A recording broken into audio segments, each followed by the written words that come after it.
Ayan, ang trabahong bukid na naman. Ayan, ang mga ginawa ko sa aking mga sitaw. Ayan, dinidiligan ko. Tapos, anuhin natin ang mga puno. Gagahukan.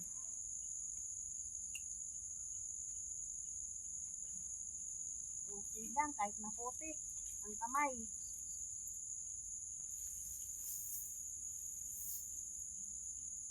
Ito ang mga sitaw. Nakakamay lang ako.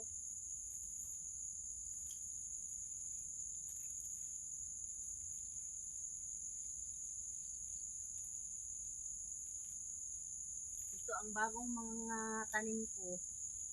Sitaw, sili, kamatis.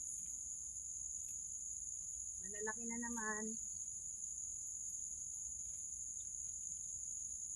Mga ilang ano na naman, may gugusihin naman ako.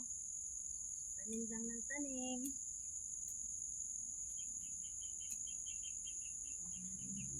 Para mayroong aanihin lagi.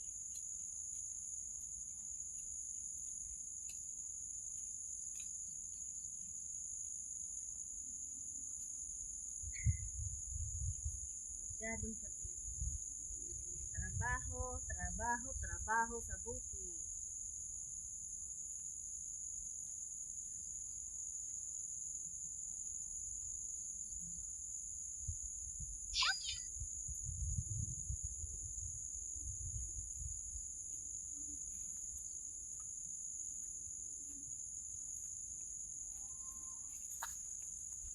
Ay,